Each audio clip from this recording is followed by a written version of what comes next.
better weather the next time. And again, this goes with every launch. We do track everything all the way down to T0 to make sure that everything is go, making sure that the range is go, weather is go. So this is standard procedure. We always tend to make sure that we have a backup day, launch day, in case we do have scrubs like today. So this is pretty normal and standard. Nothing to be worried about. Again, we do this for the safety of our vehicles, as well as today we had astronauts on our vehicle. So even bigger reason for us to make sure that we have safe weather for them to fly. And just a reminder for everyone still tuned in, it takes about 40 minutes for all of this propellant to come off of the Falcon 9.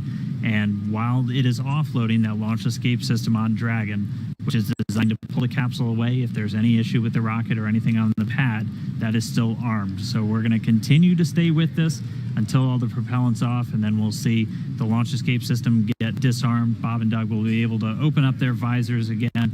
The launch, the crew access arm will swing back out and link up with Dragon, and will make their way off and then down the tower at the pad. But if you're just tuning in, no launch today. We did have to scrub because of weather. We're going to be moving to our second attempt on Saturday, just a little bit earlier in the afternoon. Just going to continue to stand by as this propellant comes off. We heard a call that everything was going nominally or as expected so far. And then once all the propellant's off, we should see Bob and Doug make their way out of Dragon shortly after.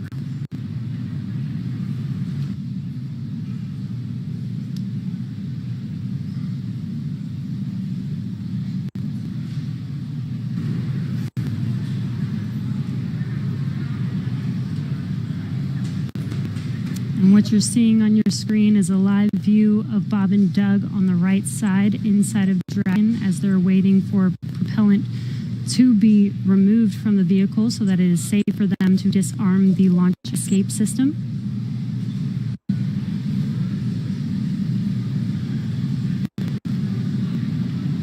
And this will take a bit of time, so we are going to stay live with you to watch this as they exit the vehicle eventually and come down from standing down on launch today. Up until the point of the scrub, we had a really clean countdown. Weren't tracking any issues with Falcon 9 or the Dragon spacecraft, so always a good thing to see. We did have to scrub because of that weather.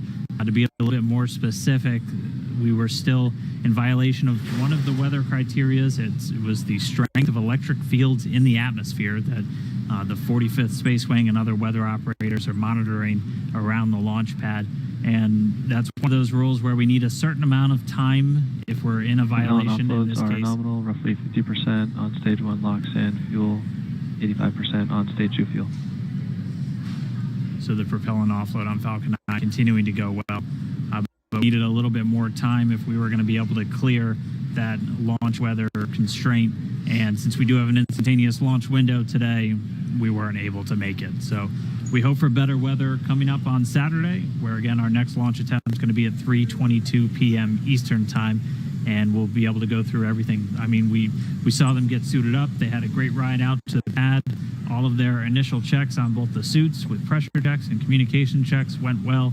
Able to get the Dragon hatch closed, the launch escape system arm, and Falcon 9 started its fueling. Just not able to make a good weather window today. And as John I said earlier, it was just another great rehearsal today.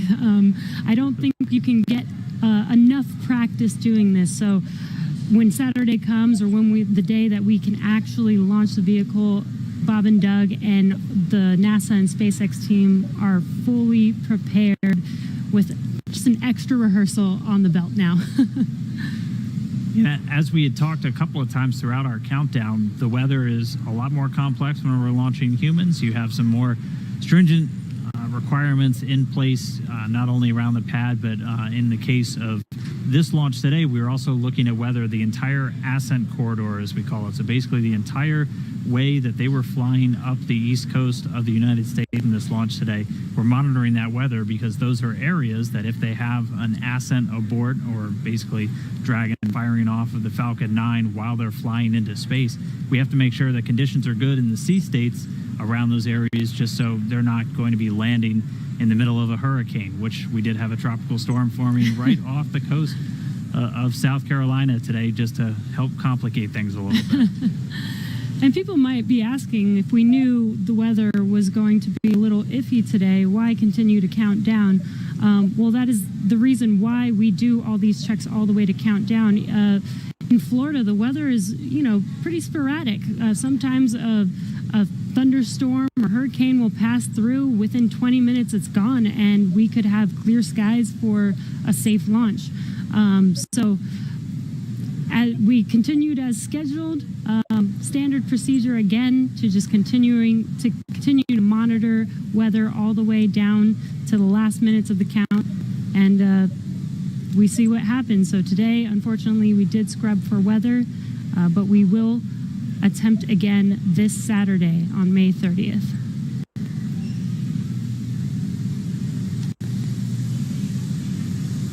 And Dan, Jesse, a couple of things to add on there. Right now we are 11 minutes after the scrub was called. Liquid oxygen and fuel are coming off of the first stage. Hard to tell from the view. It's still a little misty around the tank because there's locks on board. But we're between half and a third of each of the fuel and LOX tanks filled on the first stage. So propellant coming out right per plan. The second stage fuel tank is offloading. That's going slower, but it's also a smaller tank. It doesn't take very long to either load it or to offload it. The other thing that we're working on is the high-pressure helium spheres, as well as the nitrogen spheres for the landing leg system. The pressure will be brought down on those, eventually getting it down low enough to where people re-enter the pad area. So right now, the team is preparing, once they get a permission, the SpaceX ingress-egress technician team will come back inside the caution area around the pad, make their way up when conditions are right, open up the hatch and assist the astronauts out of the Dragon. I'd like to point out that for those who are wondering whether or not, having gone through this, putting propellant, pressurization gases on, getting fairly close to launch, whether that has done anything to wear out the Falcon 9 or the Dragon, the answer is no. If you can recall, the Falcon 9 is designed for at least 10 flights, and about the time we get up to a 10th flight, we'll be doing testing to find that we've probably got enough margin to keep flying. So this is the very first flight of a new first stage and a new second stage. So we haven't even gotten through the first flight. And in all of our margin calculations, we also take into account the fact that we may scrub a launch. So even today's operation, where we have pressurized and we have stressed the vehicle a little bit, that's taken into account in our design and our qualification testing. The other good thing is that the most stressing part of the flight for the Falcon 9 on the first stage is the re-entry. So we didn't even get through that. So we're sitting here on the pad. It's a fairly straightforward situation and not stressing on the Falcon 9.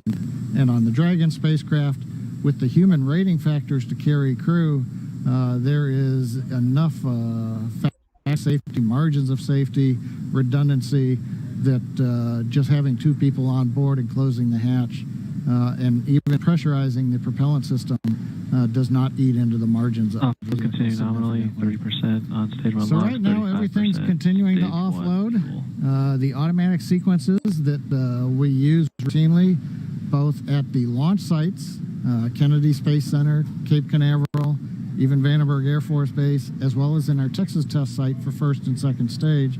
The sequences are running. Propellant is coming off of the vehicle per plan. And we see Bob and Doug up in the Dragon spacecraft, just waiting when we can get up there, open the hatch, and help them egress and come on back down the tower. And the other thought I had, Dan and Jesse, is right now we are coming up on what would have been T0, and I'm wondering 10 minutes from now whether the weather officer would turn around and say, yes, it turned good. You just didn't have a long enough window. We only had 1 second and we needed 10 minutes. So we'll have to ask offline and say, hey, did the conditions improve? And one thing I'll tag on to that Dan was mentioning and Jesse was talking about the launch opportunities. The launch window does move earlier on Saturday a little bit. So it just happened to be Orbital Dynamics said today, if you want to go to the International Space Station and you want to launch northeast, which is the approved trajectory, you have to go right at 4:35 p.m. Eastern Daylight Saving Time. You pick another day, the T0 moves. It's just luck of the draw. We might have been doing this at 8 in the morning when we were getting lightning, or we could have been doing it a few hours from now when conditions may have been acceptable. So in the end, we can all look at Isaac Newton and Johannes Kepler for orbital dynamics telling us when do we launch, and that stuck us right in the middle of a period of bad weather. So there's my science lesson for today, Dan and Jesse. Appreciate that, John. That helps soften the blow of just moving past T-0 time. But for anybody, if you're just now tuning in, wondering why Falcon 9 is still sitting there on the pad as we move past that T0, we did have a scrub for weather today, just not able to clear all of those constraints. We keep a very close eye on the weather around the pad and their whole way Dragon uphill. SpaceX store weather.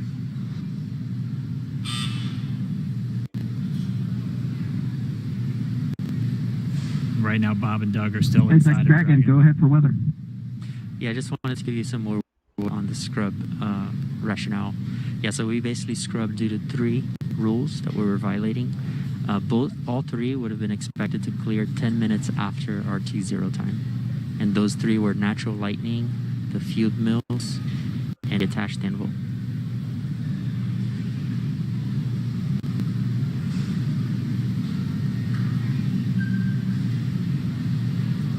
Yeah, we copy, Jay. We appreciate that update. We could see some raindrops on the windows, and just figured that whatever it was too close to the launch pad at the time we needed it not to be. So we appreciate that. Understand that there's probably a little bit bummed out. It's just part of the deal. Everybody was ready today, and we appreciate that. And the ship was great.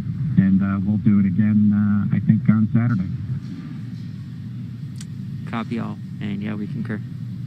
And appreciate your resilience sitting there in the vehicle for us. We got the easy job. Nothing better than being prime crew on a new spaceship.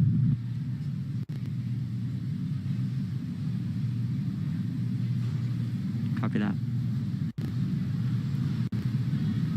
All right, some great words from Bob and Doug. They're feeling good inside Dragon. They'll be ready to make our next attempt on Saturday. Right now, we're just still waiting for all of the fuel to come off the Falcon 9 rocket. After Stage 1 that, LOX and fuel roughly 20%, and Stage 2 fuel 36%. and so that call right there, we're still at a little over 20% on fuel, RP1, and LOX, liquid oxygen on the first stage, and then at about 26% RP1 on that second stage. So again, it takes about 40 minutes once the process starts. So we should have right around 30 minutes or so until all that fuel's off. And then the crew will get to go to disarm the launch escape system. We'll see that crew access arm swing back into place, and they can begin to egress or get out of the Dragon spacecraft. And you heard it live, that weather update of what we violated. We were just 10 minutes off, unfortunately, but again, today was an instantaneous launch. And as John explained, it's due to the orbital mechanics and making sure that at the time we launch, it will allow us to get to the space station on time and accurately. So you can see on your right screen, Bob and Doug are patiently waiting. They do still have their visors on and still strapped into their seats. The launch escape system is still armed right now as we are offloading fuel, and will not disarm until prop offload is complete. And this is just to ensure the safety of Bob and Doug and make sure that they can egress safely from the rocket.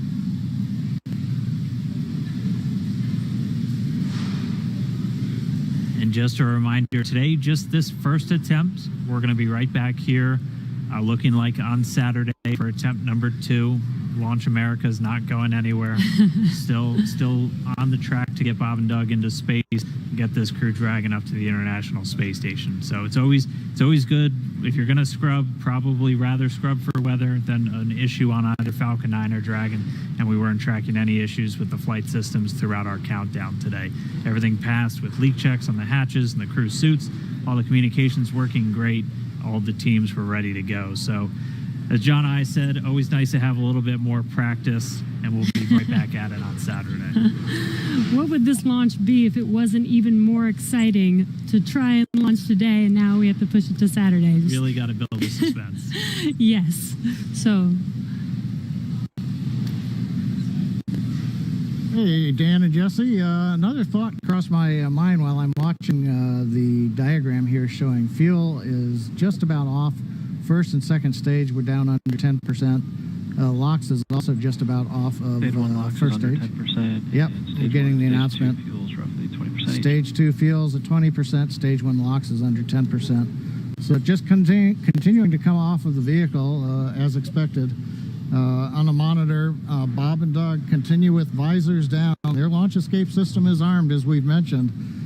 If there is anything that were happen to go wrong right now, they still have the viable pad abort means, something that we demonstrated way back in 2015 on one of these webcasts when we fired the Dragon capsule using the 8 Super Dracos off of the launch